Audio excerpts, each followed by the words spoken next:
देखिए, जहाँ तक आज का प्रोग्राम का सवाल है, आज हमारा डॉक्टर फारूक अब्दुल्ला साहब जो हमारे कायद है नेशनल कॉन्फ्रेंस के, उनकी आमद थी आज रामबन के अंदर, और रामबन हेडक्वार्टर पे ये प्रोग्राम हुआ जिसमें हमारे जितने भी डेलीगेट हजरात थे, अलग अलग इलाके के जो डिस्ट्रिक्ट रामबन थे या सब डिवीजन सिंगलदान थे, जो प्रोमिनेंट वर्कर्स थे, वो उन्होंने यहाँ पर शमूलियत की है। और डॉक्टर साहब ने यहाँ पर, आप खुद यहाँ पर मौजूद थे, उन्होंने यही कहा कि इंशाल्लाह आने वाला वक्त जो है वो नेशनल कॉन्फ्रेंस का होगा और गरीब लोगों का होगा, जो आज तक इस गवर्नमेंट ने लोगों के ऊपर जुल्म किए हैं। इंशाल्लाह उस जुल्म का अजाला करने के लिए यहाँ वाहिद नेशनल कॉन्फ्रेंस है जो इस जम्मू कश्मीर की लोगों का इंशाल्लाह यहाँ पर रामबन के अंदर आपको पता ही है कि नेशनल कॉन्फ्रेंस पहले भी मजबूत रही है और इंशाल्लाह डीडीसी इलेक्शन में उसका सबूत आप लोगों को मिला है।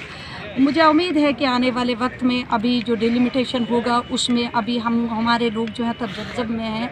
कि कॉन्स्टिट्यूंसी किस हिसाब से बनेगी, लेकिन जिस हिसाब से भी बनेगी नेशनल कॉन्फ्रेंस इस वक्त जो है ग्रास रूट लेवल पे डिस्ट्रिक्ट रामबन के अंदर मजबूत है और आने वाले वक्त में और भी मजबूती के साथ उभरेगी। मैं उन सभी साथियों से गुजारिश करती हूँ और उनको दावत देती हूँ कि जो हमारी पार्टी से बाहर हैं उन सब को दावत देती हूँ कि नेशनल कॉन्फ्रेंस में आइए और हम सभी मिलजुल के इस अपने इस इलाके के अंदर नेशनल कॉन्फ्रेंस को आगे लेके जाएंगे और इंशाअल्लाह आने वाला वक्त जो है वो नेशनल होगी तो लेडीज़ को आगे निकालना मुश्किल हो जाएगा।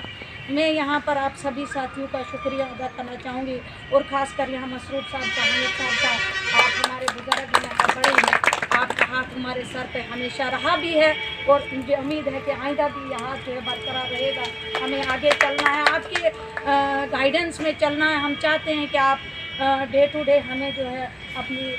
जितनी भी आपकी जानकारी है उससे हमें ने कहा कि इसमें फूड एंड सप्लाईज में कोई प्रॉब्लम है तो हम कल ही सकीना साहब को मैं बोलूँगी कि आप आइए, हम फूड एंड सप्लाईज अफसर को बुलाएंगे, उससे पूरा डिस्कस करेंगे और कुछ दिनों के अंदर ही एक डेढ़ हफ्ते के बाद हम गूल के मकाम पे हेडक्वार्टर पे वर्कर हजरात हैं आज से ही इस काम में लग जाएं कि हो सकता है अचानक आज या कल हमें मैसेज मिले कि फारूक साहब का प्रोग्राम है। अगर इन 3-4 दिनों के अंदर प्रोग्राम नहीं होता है फारूक साहब का तो फिर 15 नवंबर के बाद जो है उमर साहब का प्रोग्राम हमारे गूल इलाके में होगा, जिसका काफ़ी बड़ा टेंशन है। लेकिन अभी हो सकता है कि फारूक साहब ने, क्योंकि आज काफ़ी हद तक मुझे लग रहा है कि यूथ जो है तीनों ब्लॉकों में आज मजबूत हो रहा है। किसी भी पंचायत में इस वक्त जहाँ हमें कुछ कमज़ोरी थी वहाँ से भी यूथ इस वक्त निकल के आ रहा है।